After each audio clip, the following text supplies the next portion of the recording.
Good evening. Thank you all so much for coming out this evening. I hope you've enjoyed some wonderful snacks, and if not, that you'll get some delicious spread here tonight. Welcome to the fourth annual Pittsburgh History Speaker Series, sponsored by Dollar.Bank and Duquesne University's Department of History.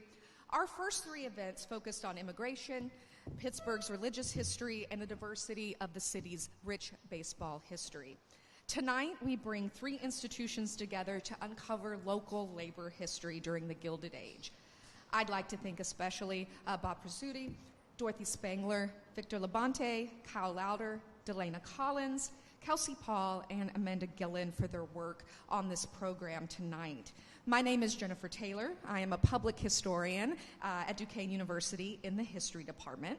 For those of you who may not know what public history is, we define it as history you learn in public spaces and public audiences, really that history outside of the classroom. You might think of that historical marker on your corner, the museum you recently visited, a trek through a national park, or attending an event on Pittsburgh's Gilded-Age working class in the beautiful original branch of Dollar.Bank. Our graduate-level public history program is over 40 years old and has over 400 alumni, including Amanda Gillen, who is our first speaker tonight. While leading the Frick Pittsburgh Museums and Gardens' vast education department, Amanda was responsible for the award-winning new tour at the Clayton Mansion, Gilded, Not Golden, set in the pivotal year of 1892 during the Homestead Strike. She was recently named executive director of the Frick, a much-deserved promotion. I have to say that graduate students in my museums course and I visited the Frick's new Kara Walker exhibit last Friday, and it was so thought-provoking. We're still talking about it this week, so go see it after you enjoy tonight's program. Director Gillen will be followed by Kyle Lauder, a first-year public history master's student and the current archival intern here at Dollar.Bank. His supervisor and Dollar.Bank's archival information officer, Bob Prizzuti, will be our final presenter tonight, and we will have some brief closing remarks from historic skyscraper expert Mark Hauser. I'm incredibly excited to follow the money of Pittsburgh's wage laborers who worked for Henry Clay Frick and or the steel industry in the late 19th century. Tonight, we will consider depositor records from Dollar.Bank's archives and the Frick's collection of primary sources related to employees at Clayton. Together, these sources and representatives of these institutions will illuminate the lives of steelworkers and domestics employed at Clayton Mansion during the height of Frick's prestige and infamy. As a public historian, I am thrilled we are bringing a corporate archive, a premier historical property with 3 museums, and student research together to expand our knowledge of the city's working class. I hope the history uncovered here tonight will contribute to our institution's interpretations of this history for years to come. We also anticipate some of you here with connections to the steel industry or whose families first arrived during Pittsburgh's Gilded Age. We'll see a bit of yourselves and your family tonight as well. So thank you very much, and I'd like to invite Amanda Gillen up to start our program. Thank you.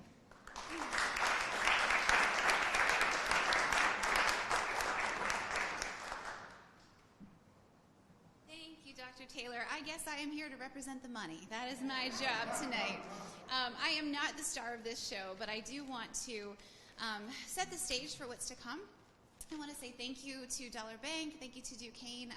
I did graduate from the public history program about 1 million years ago, so I love staying connected, and I so appreciate the work that's happening. I am in awe of this building. I am in awe of what Dollar.Bank does to preserve the history. I mean, if you walk around, there are artifacts and photographs and stories, and Bob and Dorothy, wherever they are, this is remarkable and unexpected, and I'm already thinking of program collaborations with you all because this is so much connected to the other side of the Frick story. So I've been at the Frick for 21 years, long time there. I should say I am interim executive director.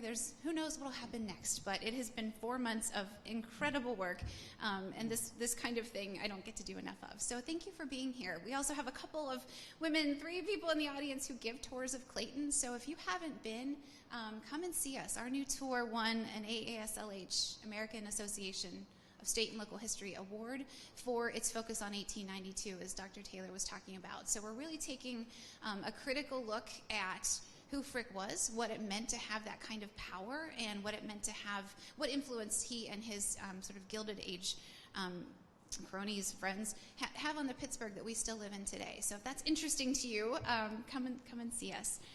So on screen, you are looking at Clayton, which is the home that is part of our museum. We also have an art museum. We have many acres. We have a car and carriage museum. So the Frick family home is, the house that they lived in from 1883 until 1905. But the Fricks left Pittsburgh for New York. Henry Clay Frick was done with U.S. Steel or done with Carnegie Steel. And they relocated, but they left the house behind. And they had servants, and they had caretakers, and they had money. And so all of what we have, you're seeing the parlor, you're seeing the dining room. Every room is filled with personal objects and items. And I know some of you have toured recently and seen this. It's one of the most authentic historic homes that you will come and see. So come and see it. But along with the things that they left behind, the Fricks were savers, and they saved photographs, letters, receipts, so much sort of archival information that lets us tell the stories as best we can. This is Henry Clay Frick, about 1890. His wife, Adelaide Howard Childs, grew up where McGee Hospital is. Her father was a leather goods importer, so Frick grew up outside of Pittsburgh. He grew up in Scottdale, PA. If you want to go to a really great museum, West Overton Village, where Frick was born, is a museum.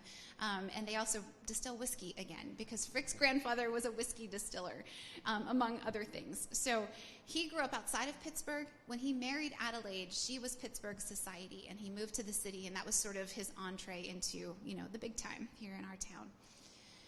So our archival materials, including photographs, go back to their wedding day. So this is a photograph that they had taken on their honeymoon. This is a photo of what Clayton looked like up until 1891 when they renovated it, so it was a 2-story house. I'm showing you these things just to show you how rich we are in Frick materials, because that is not the case, right, for the people who worked for the family. But for them, we have wedding photos, we have baby photos, we have kids. This is Adelaide with their children, Childs on the left, Helen, the baby, and then Martha on the right. Helen Clay Frick is our benefactress. She grew up, some of you might know this story, in Pittsburgh, loved Pittsburgh, lived to be 96 years old, and left money and preserved Clayton, essentially, to be, in a lot of ways, a memorial, I think, to her father, but also to the kind of life that she grew up in Gilded-Age Pittsburgh. That's why I walk in this space, and I just feel, so connected. Childs grew up, had children. We actually have Frick family members on our board, and Helen grew up, as I said, to be our benefactress, and then Martha on the right passed away when she was about 6 years old. They had another child, Henry Clay Frick Jr., who died after a few weeks, so 2 children survived. This is Clayton as it looks now. Again, this is an archival photo. They photographed their house. They photographed each other. They had photos of their rooms, the greenhouse, the playhouse. These buildings still stand on our site. These photos are from sort of circa 1900, and you can come and see us and see these buildings and see how they look today. So after Helen Frick died in 1984, it was a 6-year process to conserve and restore and preserve the house and get ready to open as a museum. We had curators, architects, a lot of people working on, cataloging, doing all of the things that happen in the museum field. Attention was paid for the most part on the house, on getting the wall coverings cleaned, on, sorting through the artifacts, thinking about the Frick family. Not a lot of attention was paid at the time, and this is 1988, say, on the domestic staff. So that was not, they were sort of part of the original tour story, but it was very Frick-centric, and that made sense, I think, at the time, and the fact that Miss Frick had just passed away, Helen had just died. So in later years, in my time at the Frick and Delena's time, and, staff now are very, very interested in who worked in this house, right? You don't live like the Fricks without so much help. You don't live like they did without having people to care for you and to care for your things. So I mentioned that the Fricks were savers, and this is an example. It's a little maybe hard to see, not bad. This is a document. It says at the top, Household Payroll Clayton for November 1896. So if you're reading through, James Elmore, coachman, Samuel Bowles, stableman, Samuel Bowles, board. He was rooming with James Elmore. George Durr, gardener. Frank Haslinger, assistant gardener. Molly Hett, dining room maid. Mary Coyne and Bridget Conroy. Remember those names. I'm going to come back to them. They were chambermaids. So the Fricks get married in 1881. They start having their children right away. 1880s, we don't have much documentation. They were a young family. They probably had some help. Frick was wealthy, but not sort of where he went later in life. There is a man named George McGrew who Frick hired to be his secretary, right, I think around the late 1880s, around 1890 probably. He put into place a payroll system and a sort of household record-keeping system that is the sort of thing that archivists and, people like us that work in this field dream of. And so I don't know if this is his handwriting. Actually, he typed a lot of things, but it is because of him that we know these names. And for historic properties, historic homes, you don't even always know the names, right? It's miraculous to have payroll records, to have names to look up, right, to start with. This is more of what they usually look like. I feel like he must have been on vacation or something here, because this is not the norm. This is the norm. And we use this information on our tours. We have gone through and worked with payroll to see who was on staff when, what are they being paid. So this is 1897, household wages. People come and go. Spencer Ford, we're going to look at him in a minute, $40, he was their chef. Pauline Turon was a lady's maid for Mrs. Frick. Marie Johnson and Sarah Lydon, we figured out were laundresses, and so they must have thought they were paying Marie, but it was Sarah doing the laundry that month. And then there's Molly Hett and Mary Coyne and Bridget Conroy. And we can go through payroll throughout the 1890s into the 1900s, and a lot of these names stay, which is very interesting because it tells us, perhaps, that it was a decent place to work, that it was a stable place to work. Domestic service is a whole other topic, what that work was like, but we see that people stuck with the Fricks for a long time, which is really interesting. This is Spencer Ford. So he was the Frick chef. He moved to Pittsburgh, according to our census research and other things, in 1888. He appears on the first written Clayton payroll records in 1892. So they remodel the house in 1892. McGrew seems to have gotten everything organized. He's like, we're moving into this big house. We're going to keep track. And so that's when the payroll records start. That's when everything gets very clear. So Spencer Ford is on those first payrolls, but he could have been working for the family earlier. He was African-American. He lived outside of the house. He was married.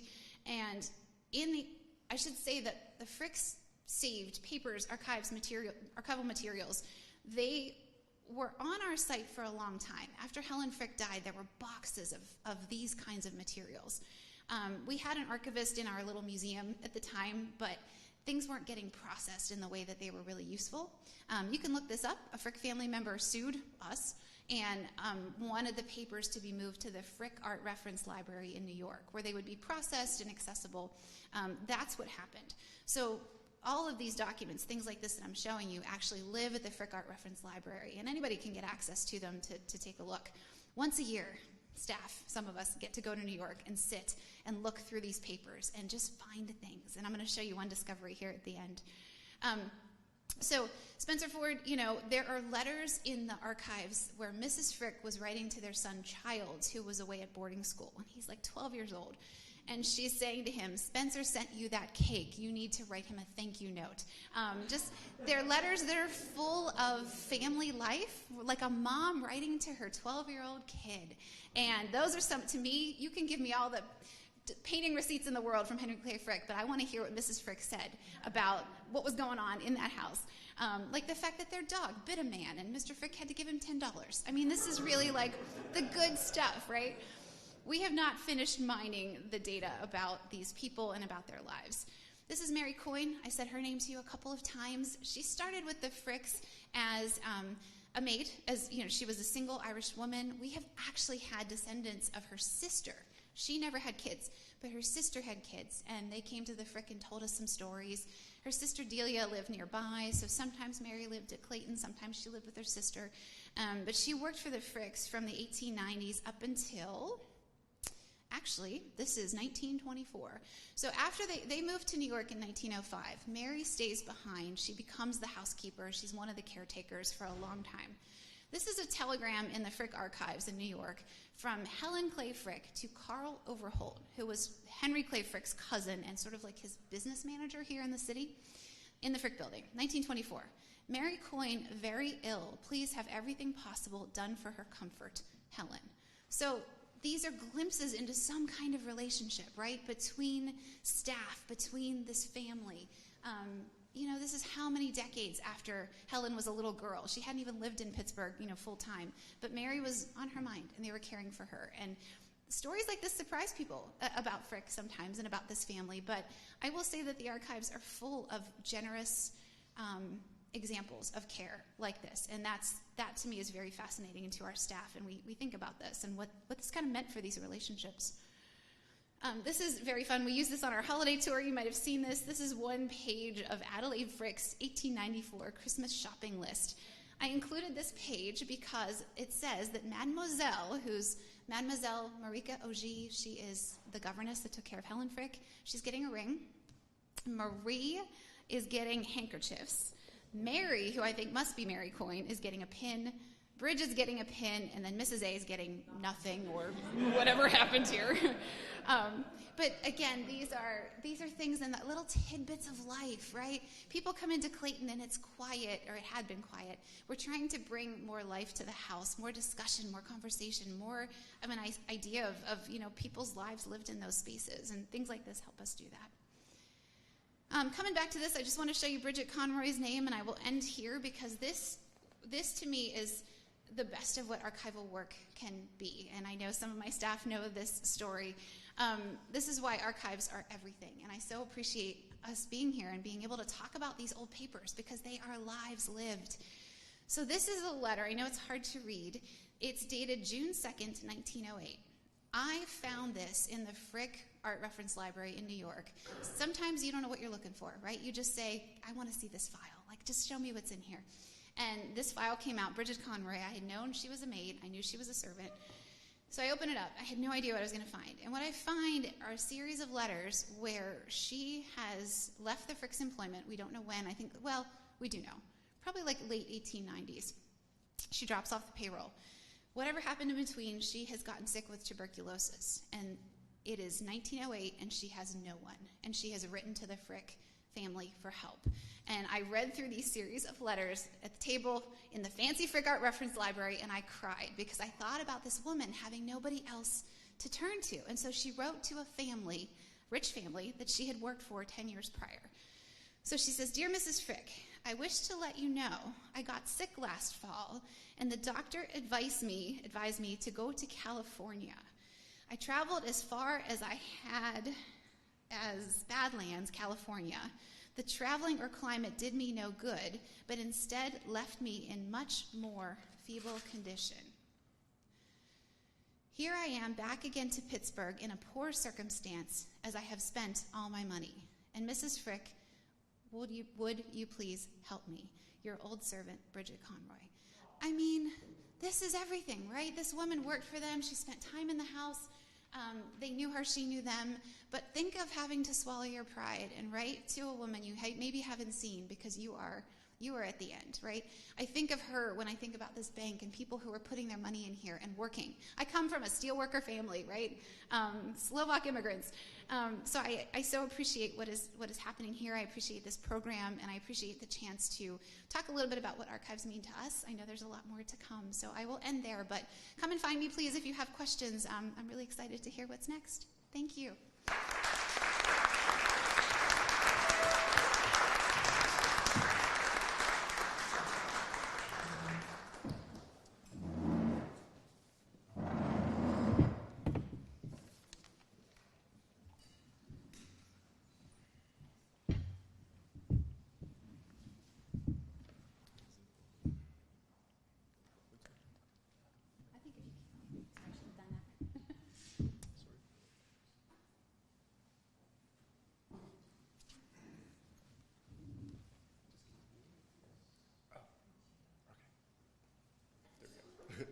So, hello everybody. I hope you are enjoying our evening so far.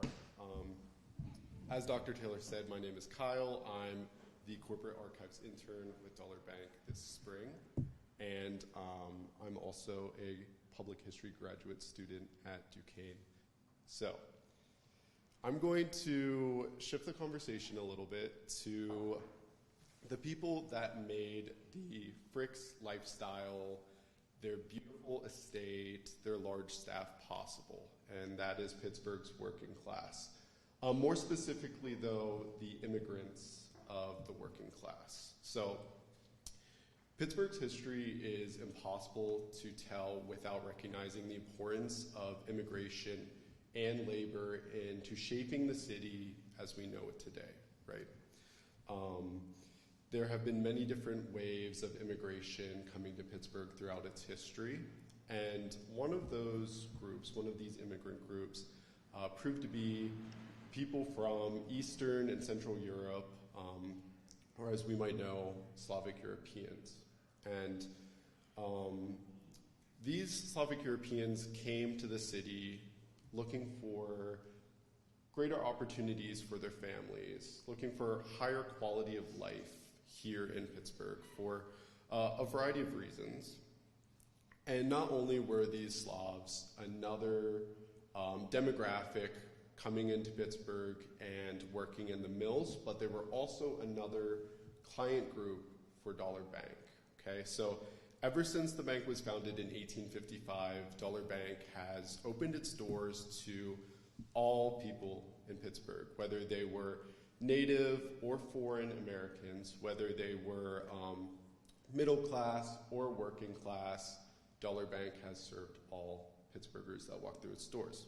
So, before I continue, I just want to provide a quick background on myself. So, I'm from the small town of Mifflintown, PA, and I went to Juniata College in the slightly larger town of Huntingdon, PA. Maybe some of you have heard of it.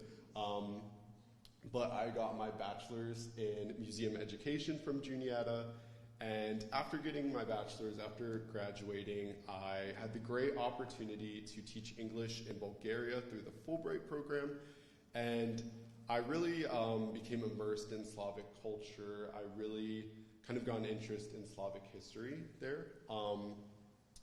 And after coming back to the US and starting my master's at Duquesne, I really wanted to focus on the Slavic experience, Slavic history here in the US. And part of the reason for that is because my students in Bulgaria said outside of our country, we're not that important. Nobody knows about us. We have no history outside of the borders of Bulgaria. And I didn't think that was necessarily true. And so I really kind of make it my goal, I really take it upon myself to explore their stories here in the US. So, and I also work at the Carnegie Art Museum too, so maybe you have seen me there as well. But anyway, before I get into the Slavic experience here in Pittsburgh, I think it's important to provide context into the environment they were leaving, the reasons that they came to America in the first place. So this is Slavic Europe as we know it today. You can see there's a nice list of the 14 Slavic countries of Europe, and there's a nice map so you can locate them geographically. But what makes these countries Slavic? What sets these countries apart from England or France or even Norway, for example? So I think the two biggest characteristics of Slavic Europe are, first, religion. Most Slavic Europeans are Orthodox Christians. There are some exceptions. In Poland and Croatia, for example, most people are Catholic. And in Bosnia, most people tend to be Muslim. But most Slavic Europeans are Eastern Orthodox. Another characteristic, too, is, of course, language. So most Slavic languages are mutually intelligible. So, for example, if you know Bulgarian, you can understand Serbian for the most part. And that's because these, all these Slavic countries, their languages come from the same language group, Proto-Slavic, and then throughout history, they kind of just diverged and kind of regionalized, right? So this is Slavic Europe as we know it today. This is Slavic Europe in the 1890s, kind of the time period that I'm focusing on tonight. And we can see it's quite different from the previous slide, right? So in the 1890s, most Slavic people were under foreign occupation. They were ruled by the Russian Empire, Austro-Hungarian Empire, the Ottoman Empire, or even the German Empire. And it's not until after World War I do we start to see modern Slavic countries start to emerge as we know them today, right? But if most Slavs were under these very powerful, wealthy empires, why would they want to leave, right? It seems like, if you know anything about Austria-Hungary, it was a pretty wealthy, pretty large empire. Vienna was a beautiful city. Well, the fact is, most Slavic people did not share in the wealth of their foreign rulers, okay? Most Slavic people lived in small villages or towns that mostly focused on agriculture. There wasn't much industry. There wasn't much economic or social mobility. If you were born a farmer, you were most likely going to remain a farmer for most of your life, just like your father did before you, and just like your son will after you, okay? And that being said, too, during this time, too, there were droughts. There were famines caused by these droughts. There were various economic depressions. There were numerous armed conflicts, mostly in the Ottoman Empire, but still that contributed to the instability at the time, right? And plenty of people had plenty of reasons to leave, right? If you know anything about history, you know World War I is just around the corner too, and it's kind of sparked in the Balkans, which were occupied by Austria-Hungary, okay? So this is the environment that our new Pittsburghers were coming from. So now we see that there was a land of opportunity here in Pittsburgh, right? As America's kind of most prominent industrial city, a lot of immigrants were coming to this area because of the different industries like steel, but also glass and textiles too, that employed a lot of not only Americans, but also immigrants as well. So there were a lot of opportunities here. And as people moved and settled into the city, they would, of course, have to open bank accounts because they would want to buy houses. They would want to start investing and kind of accumulating wealth, right? And that's where Dollar.Bank comes in. So I'm going to talk about a little bit about the working environment of some of our Slavic Pittsburghers. So steel mills were quite dangerous, and they were pretty accident prone. And most workers in the mills by this time were unskilled or semi-skilled workers. This is because industrialization really removed the need for a lot of skilled positions that used to exist, right? And during times of like economic depression or when demand was low, a lot of jobs would be cut or wages would be reduced too. So that was another factor. And then the division of labor that was still in the mills was usually divided between ethnic and racial lines too. So ethnic and racial minorities were typically stuck with the less desirable, more dangerous, lower paying jobs. Most people in clerical or administrative roles were usually older generations of immigrants like Irish or German or native-born Americans. You wouldn't see a Slavic man be a foreman in most cases. And then also too, we have labor unions coming increasingly under threat by people like Henry Frick. If you know about Pittsburgh history, you know the Great Steel Strike of 1892 is a pretty devastating event in labor history. And among some circles, immigrant steelworkers were kind of blamed for igniting the conflict too. So a lot of blame was placed on the immigrant workers coming to Pittsburgh at the time. But because Pittsburgh was also this very prominent industrial center, it was also the attention of some sociological surveys that are relevant. So The Pittsburgh survey is a 6-volume sociological survey. It was one of the most important studies of the progressive era. And it really looked at how industrialization and immigration were affecting American cities at the time. I'm not going to get too far into it, but volume 4 of the Pittsburgh survey is especially interesting because it focuses specifically on Homestead, which I'm sure everybody's familiar with Homestead. Margaret Byington is kind of the author of volume 4, and she explores the socioeconomic conditions of the working class families of Homestead at the time, many of whom were immigrants, okay? And here's some quotes that I pulled from this just to reinforce what the Slavic experience was like for people in Homestead. So, by 1907, most workers are Slavic men, around 52%. They're doing the roughest, heaviest labor in the mills, and very few of them are holding unskilled or skilled positions. Sorry, only 2.2%. And you can see Margaret even acknowledges their origins too. She says they come from the quiet towns to the quiet villages to the smoky town, and they're doing very heavy labor in the thundering sheds of the mills.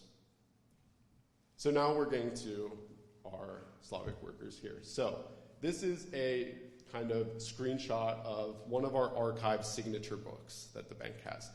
These books tell you the name of the depositor, their age, where they're from, where they live in the city, and their occupation as well. All very interesting stuff. So Jim here is going to be our average Slavic laborer in the city, okay? Most of the men working in the mills were in their early to mid-20s, okay? Many Slavic men working in the mills, too, also chose to Americanize their names so they could integrate better. The occupation mill hand was just kind of a general term for somebody working in a mill, so it was an unskilled position. Jim also lived in Allegheny City. At the time, it was a separate municipality. It's the North Shore as we know it today, right? But Allegheny City had a lot of industries there, too. And he was also from Russian Poland. Most of the city's immigrants at the time were from Poland or the Russian-occupied section of it or Russia itself. So this is our average Slavic depositor. These two are very interesting for a number of reasons. So first, you can see their names are Anton and Pomirank. I'm not sure if I'm saying that right, but these are decidedly Slavic names. These don't look Americanized. So they decided to keep their ethnic roots, right? They also had the same address, too. So both lived at 97 Tustin Street, okay? Tustin is pretty close. It's close to UPMC Mercy, if you're familiar. And it's interesting because since they had the same residential address, maybe they were relatives, maybe they lived in the same boarding house, maybe they lived in company housing.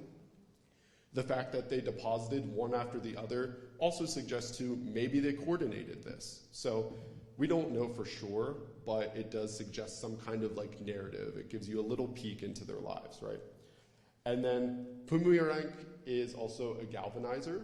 That was a skilled position within mills at the time. So that does show that Slavic laborers did hold some skilled positions too. And then our last depositor that I want to talk about is not necessarily a steel worker, but his occupation was very much dependent on the working class in Homestead. So Vincent Vasilevsky owned a small hotel in Homestead.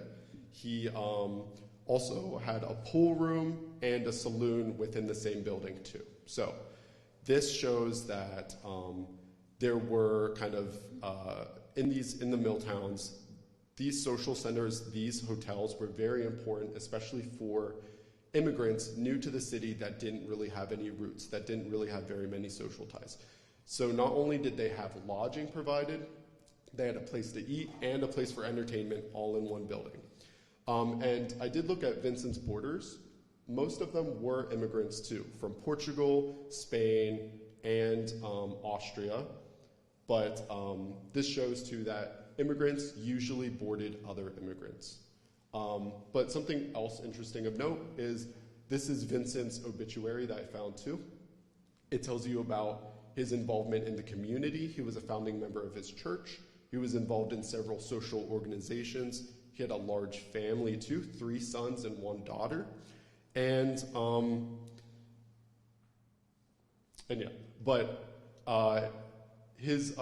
were other Wasilewskis that deposited with the bank at the time that also lived in Homestead, so that suggested his extended family might have worked with the bank as well. So what does this all mean to us now in 2025? Why should we care about Slavic steelworkers from the 1890s? Well, Pittsburgh is quite Slavic when you stop and look around, right? For example, sections of the city have Slavic influence. Polish Hill, as we all know it today, used to be called Heron Hill.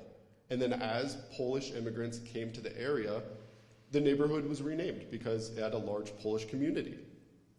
Lots of very nice, very well-known churches in the city were also established by Polish congregations. For example, Saint Stanislaus Kolska, that sounds Polish, that's kind of a given. But also the Immaculate Heart of Mary in Polish Hill was founded by a Polish congregation. St. Vladimir's in Southside, that is a Orthodox church. And St. John Chrysostom is a Ruthenian Byzantine Catholic church. And that's actually the church where Andy Warhol's family went. So the Warhol family does have Slavic roots as well. But we also do have some of our favorite restaurants and markets too. Slavic, if you've been to Apteka, that's a Polish restaurant founded by Polish immigrants. And then because of the high concentration of Slavic immigrants to the area, many important fraternal and social organizations are also in the greater Pittsburgh area too. So they provide life insurance, cultural activities, language classes, different important things like that. And then of course, the University of Pittsburgh has a Slavic Studies department because of this kind of big concentration of Slavic Europeans here in the city. Oh, sorry about that. So, to sum everything up, Dollar.Bank has served people from all walks of life since its founding in 1855, whether they were native-born, wealthy Americans, or foreign workers just new to the country. And this really is important to us because this is our the purpose of the bank. It was founded for all walks of life. It was a working class bank. And this is especially important too because I would just want to bring Slavic Pittsburgh to your attention too. It's everywhere around you. There's more to it. If you know where to look, I forgot to mention this, but if you scan this QR code too, this provides some other locations in Pittsburgh that are Slavic churches, restaurants, fraternal organizations, or just points of interest. If you have Slavic heritage, or if you want to you have a genuine interest and you want to keep exploring more. But that's all I have for you tonight. Thank you all for your attention.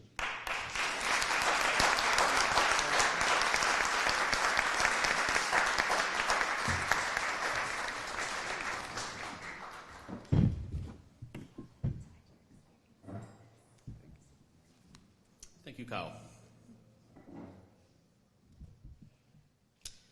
Well, hello. For the third presentation tonight, my name is Robert Persutti. I'm the Archival Information Officer here at Dollar.Bank. And as an archivist who works for a financial institution, I was very interested in diving deep and specifically into the wages, lifestyles, and savings habits of Pittsburgh steelworkers and domestic workers. I chose the period 1890 to 1910 because it really represents the height of Frick's steel empire. This photograph on the introductory slide is the Homestead Steelworks with the residential area in the foreground. So essentially the workers would live there and walk down to the steel mill and do their jobs. It's really interesting in this photo that there's only one paved road in the entire hillside and the rest were dirt roads, so very different than it is today. So to begin to investigate these topics, really have to understand the labor landscape in Pittsburgh during this time period. From 1890 to 1910, Pittsburgh's population more than doubled, from approximately 230,000 to 534,000, and this was fueled by the industrial expansion of the city. It was a pull factor for immigrants that were coming. During this period, hundreds of thousands of men and women worked in both the steel industry and, to a lesser number, as domestic servants. These two groups helped form the backbone of immigrant labor in Pittsburgh's economy, and their lives were in many ways quite different, but in some ways very similar. And so the economic landscape. From 1890 to the early 1900s, inflation became a very significant issue, and the average wage across all industries in the United States should have increased by 22% if it were to keep up with this inflation. However, in the steel industry particularly, wages instead were decreasing. And so significant pay raises would not be seen until the restart of the labor movement right after 1910. So this was a very economically difficult time for immigrants to arrive in the United States. So starting with steelworkers. The average steelworker, Joe Steelworker in Pittsburgh, makes 16.5 cents per hour. Skilled workers, such as rollers or heaters, approximately made $3 to $6 per day, or $21 to $36 per week. Unskilled workers, such as blast furnace operators, which I wouldn't necessarily consider unskilled, made around $1.50 to $1.80 per day, or roughly $9 to $11 per week. And although extremely rare, there were a few skilled workers in the mills that could make $10 to $15 per day. Compared to living costs, the average wage was barely adequate for a family. It took about $10 to $15 per week for food, rent, and fuel for a family of 5, essentially consuming an entire week's wage. So the working conditions and lifestyle, Kyle investigated this already, but to just kind of get more numbers on this aspect, steelworkers on average worked approximately 60 to 72 hours per week and 11-hour shifts per day. It was normal for steelworkers to complete 6 or even 7-day work weeks. And in many mills, workers regularly completed what was called a long-term shift. And that was a 24-hour straight shift where they were switching between day shift and night shift. It's crazy. The author of the Pittsburgh Survey, which Kyle mentioned, Margaret F. Byington, has a quote that I really found just really encapsulates the scene. She writes, "If you're near the mill in the late afternoon, you will see a procession, an almost steady stream of men, each carrying the inevitable bucket, hurrying towards the great buildings for the night's work. A little later, the tide turns, and back come the daymen, walking slowly and warily towards home and supper. Thus, the life of the town keeps time with the rhythm of the mill." As Kyle also noted, the mills were dangerous, with furnaces, molten metal, and heavy machinery. Moreover, they were often perilous, and there were accidents that often led to death.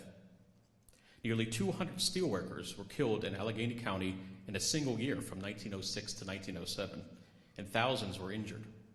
Protective equipment was minimal, and many men bore scars and or missing fingers as badges of the job. The ever-present risk of death or maiming casts a big shadow over steelworkers' daily lives. Economically, for married steelworkers, wives and children all contributed financially.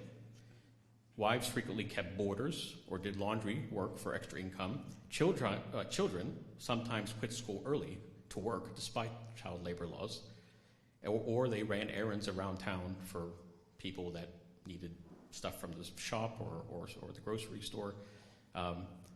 Later, in the 1930s, my own family, my great-grandparents and my grandparents, they both had boarders in McKees Rocks, and both of my grandfathers quit school at 6th grade to go work in the mills. So, not to work in the mills, to start working doing odd jobs. That would be a little bit too young. So for steelworkers, leisure time was scarce. There was Sunday, the one day off, and it was usually spent attending church or simply recovering from the fatigue. Social life often centered on ethnic fraternal clubs, as was mentioned by Kyle, saloons, and churches.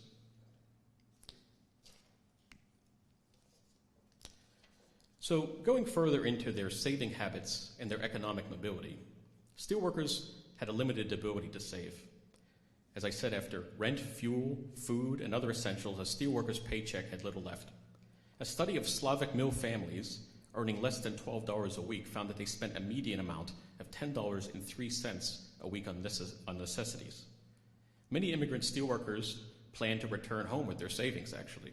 They often remitted a portion of their wages to support relatives abroad. Others aspired to save up to bring family members to America, or, if they had family, to buy a house in Pittsburgh suburbs. A few skilled workers did manage to purchase small homes in mill towns or open a neighborhood tavern or grocery store after years of frugality.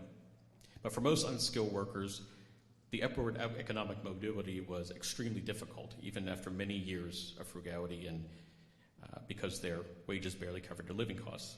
Also, cycles of layoffs and accidents could wipe out all of their savings.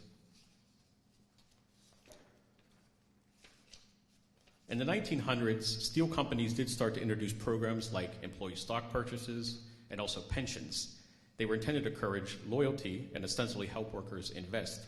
But in practice, few of the low-paid workers were able to buy the stocks, and often the pensions didn't vest until many, many years at the same factory.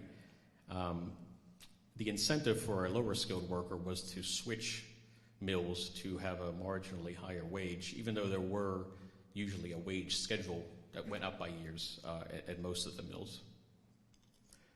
So in general, most mobility economically was intergenerational and incremental.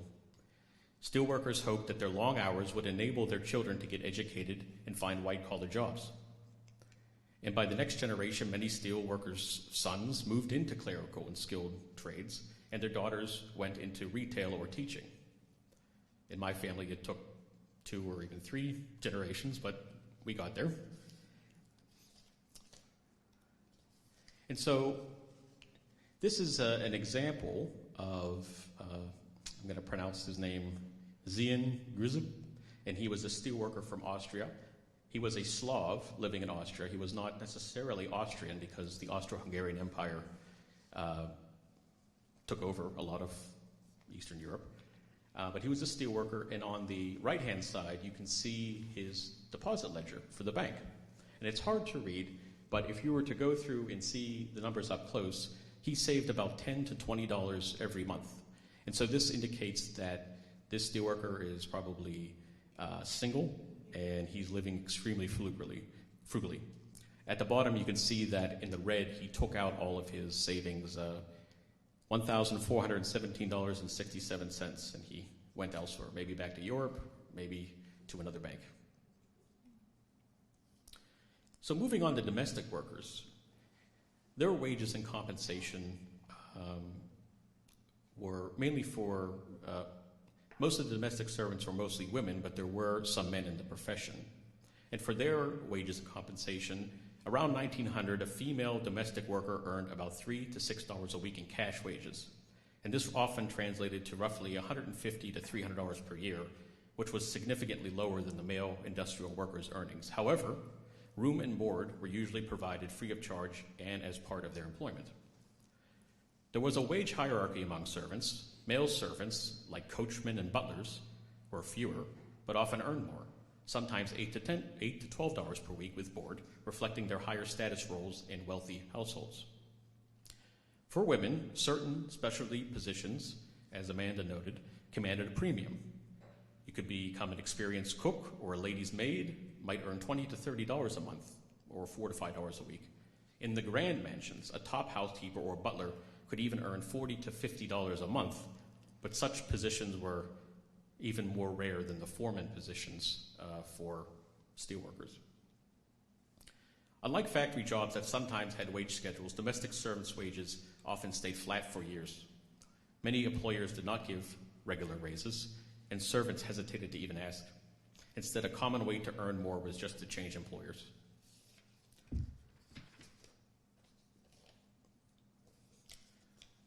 So domestic workers worked longer than steelworkers, typically worked 10 to 14-hour days, and it was on a flexible schedule dictated by the household needs. A maid's day might start before dawn, lighting fires and preparing breakfast, and not end until after dinner and cleanup, late into the evening. If a domestic worker was on call, then he or she was actually expected to always be available even through the night. In practice, many of the domestic workers got brief afternoon respites and an early bedtime, but essentially at no time was their time fully their own.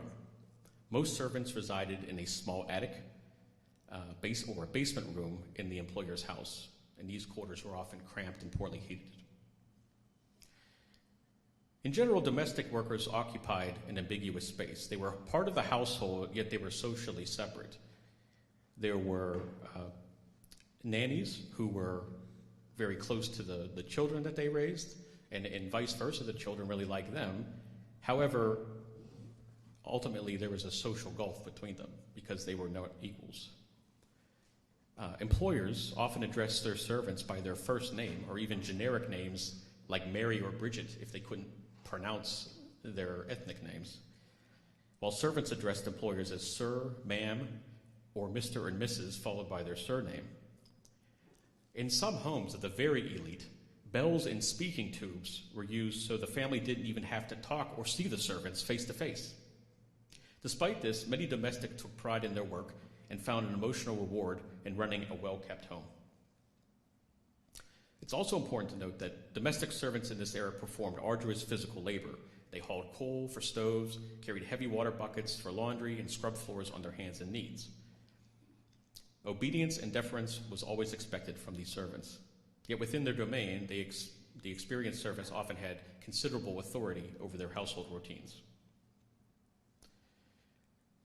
Sunday afternoon off often meant attending church or socializing with fellow servants. And so, unlike industrial workers who could leave the factory after their shift, the live-in servants had very limited personal freedom. As they resided under the employer's roof, they had commonly had curfews. A maid typically needed permission just to go out in the evening. For courtship and marriage, it was very challenging. Many female servants delayed marriage or remained single, as marrying often meant leaving service. Those who did marry usually quit domestic work to work on their own household, and as a result, domestic servants formed their own distinct subculture. These were primarily young, single, often immigrant or minority women whose lives were largely defined by the households they served. In looking at their saving habits and economic mobility, a live-in domestic servant could sometimes save a higher proportion of their earnings than industrial workers because they had the room and board for free. A $4 a week maid might manage to put aside a good amount each month, especially if she was extremely frugal and had no dependents. And some young servants saved toward a trousseau or a dowry for their marriage.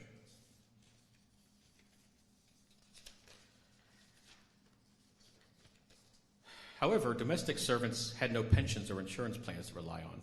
If they fell ill or became injured, they couldn't work, and they were often let go without income. Although, as Amanda showed, a caring family might care for a long-time servant temporarily. For many women, the goal was to work as a servant only temporarily until marriage. When they did get married, in some places, employers gifted a bonus when a long-serving maid was married. And upon marriage, domestic servants nearly always left service because very few husbands during the time in that area wanted their wives to work. I'm married, so I'll have to apologize to my wife tonight. So, essentially, with few possibilities that we mentioned, domestic servants was a dead-end job. The broader economic mobility of these women often hinged on the next generation, and like steelworkers, many of them hoped that they could save money and have a family and their children could do better than they did and didn't have to work in domestic service. So, sorry. This shows the signature of one of our depositors, Katerina Milsic. She was a domestic servant from French Croatia. And French Croatia was actually, it was Croatia, but it was part of the territories that Napoleon conquered in the early 1800s. And then later it was merged into the Austro-Hungarian Empire when he lost at Waterloo. But that's why she calls it French Croatia. And you can see the ad wanted, woman, German or Swede preferred, to cook, wash, iron for a family of 5, 247 Emerson Street, East End. Well, he got a Slav. So, speaking as an Italian, I can understand the situation. So. But this is the house right here on the left-hand side. It was the home of Edwin P. Botsford, and it's not necessarily showing very clearly, but he was the... Can you still hear me? Oh, yes. He was the secretary of the Pittsburgh Malleable Iron Company, and that is the house at 247 Emerson Street. And you can see her deposit ledger. She deposited every few months, but she was able to deposit $60 to $20 to $55 all the way for about a year and a half, and she ended up with $205.90. It wasn't as much as the steelworker, but she was also saving at a higher rate. She had a shorter time with the bank. She approximately saved $11.44 per month in 1900. And so to end, comparing the experience of steelworkers and domestic servants is an interesting comparison because steelworkers, they generally earn higher cash wages than domestic servants, but had greater expenses. An unskilled steelworker's $10 a week roughly doubled a maid's $4 to $5 a week. However, the steelworker had to pay for housing, food, family needs out of that pay, whereas a live-in servant had the food and lodging provided. Both groups endured long hours, undisputably, but the steelworker's schedule was regimented with a fixed shift in the mill, whereas the domestic servant's hours were spread over the day with breaks. Steelworkers worked in dangerous and often perilous factories. Domestic servants worked in clean, comfortable homes, but their labor was menial and can often be tedious or strenuous in its own way. In terms of safety, the servant faced far less of risk of sudden injury or death than the steelworker. Conversely, the servant was often isolated in their private households and vulnerable to mistreatment behind closed doors, where the steelworker had camaraderie with his fellow workers. In conclusion, overall, steelworkers and domestic workers, they both occupied the lower rungs of Pittsburgh's class structure. Both thought generationally and hoped that their children would reach a higher socioeconomic standing than they did, and this was often achieved through both their individual frugality, but also later on, collective improvements in labor settings. So, thank you very much.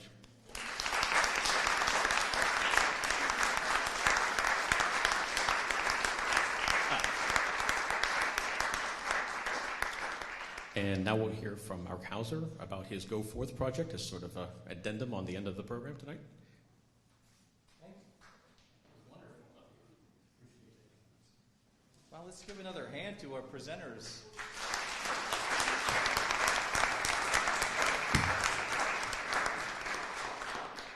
I was very inspired by the ways that you tell stories through such what seems at first to be unlikely sources, but the wealth of stories that can come from places like, well, an archive that Amanda talked about and that Kyle talked about, or ledgers like the work that Bob does here. I'm a big admirer of the Frick and of Dollar.Bank for their commitment to showcasing Pittsburgh's unique history.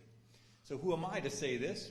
My name's Mark Hauser, and I work with organizations and people who want to build up the prestige of their city by leveraging its cultural, architectural, and economic, entrepreneurial, really, its legacy.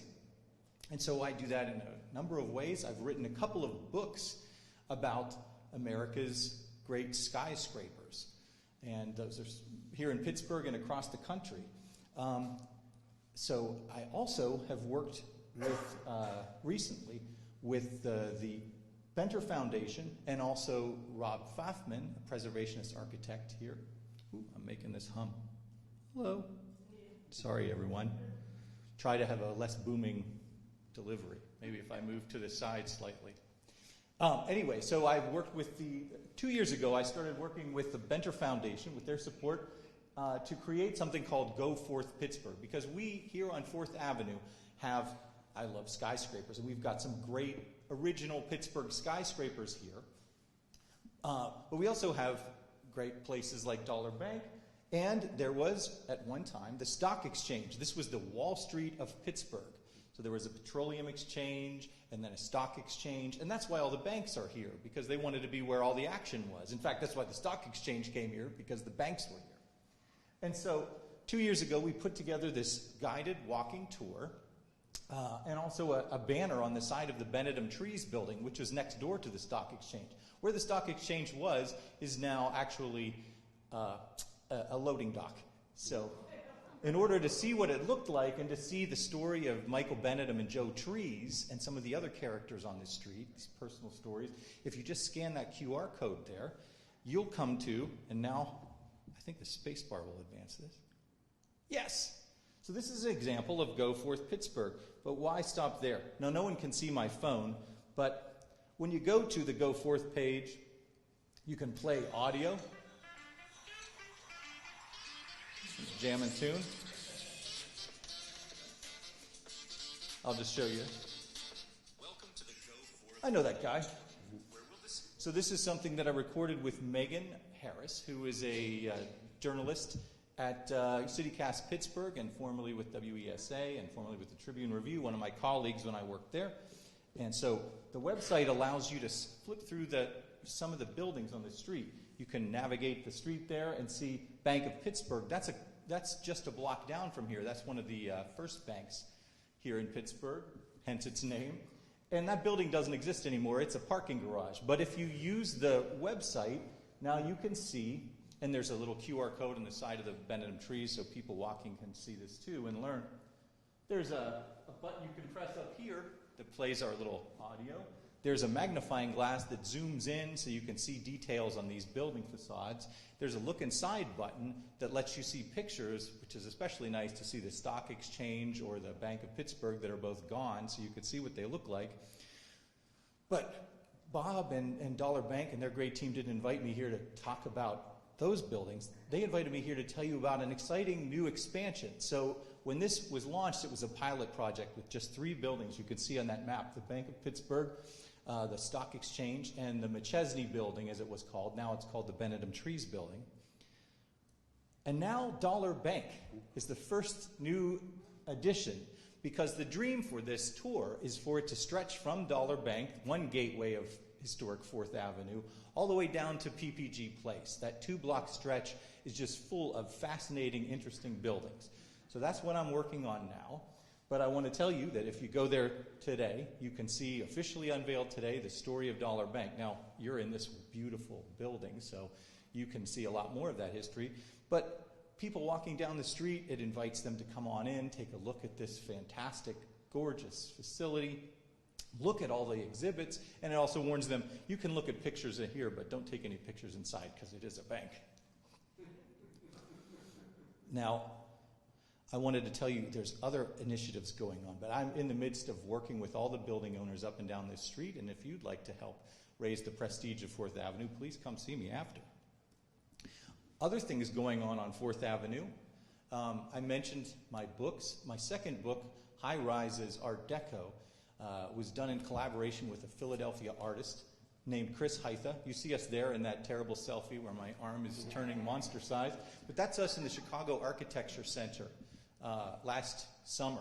So we had an exhibit of Chris's great art and my hopefully interesting stories that accompany 100 different Art Deco skyscrapers here in Pittsburgh, but across America. And so that exhibition, which was there for several months, and also has been in New York and has been in Philadelphia and Detroit, and we're going to Phoenix next and Los Angeles. But right now it's here in Pittsburgh, 2 blocks away, for one more week after this week. So it's free. You can walk in anytime between 4 and 6 and see several dozen drone-scanned images that Chris creates with his computer. He studied architecture at Drexel, so formally ready to be an architect, but really he loves art. So you can see the Chrysler Building's there, and more. Well, the Chrysler Building is gone now because someone bought it. But there are dozens of other skyscrapers, including many great Pittsburgh ones. You can read the stories of the people behind them who created them. So architects, tycoons, and sometimes others. And they sort of tell the story of the cities that they're in, because anyone who was rich enough to build a skyscraper was also part of the development of their city's economy. So please, every Monday through Friday, 4 to 6 next week, and the docent, I know, she's quite nice. It's my daughter, Cricket. So tell her if you thought this was interesting or if her dad should talk quicker. And I'm waiting for this one to pop up, but it's not coming up. Rats. Well, there's that anyway. That was going to be a picture of a new story in Pittsburgh Magazine about our great skyscrapers, but I guess it's a little bit too big JPEG-wise. So pick up the next issue of Pittsburgh Magazine. You can read a story by me about our skyscrapers. But if you'd rather not read, please, there's one more QR code to scan. So I give tours of the rooftops of Pittsburgh skyscrapers. That's me with a group on the Coppers building. We go to the tops of 4 different skyscrapers. And I do it a couple times a year. And this year, the dates are May 10 and 11, which happens to be right after Duquesne University's finals. Right? So celebrate the end of the finals week. Come on out. It's Mother's Day weekend. But Saturday, Sunday, I give 3 tours a day. And for you history buffs here today, I have a special offer, which is if you, on the checkout, use the code word rooftop, you get a 20% discount on tickets. So I hope you will join me, and if you're interested in the books, they're over at the gallery. And I just want to thank Dollar.Bank again and Duquesne University for presenting such a fascinating series today.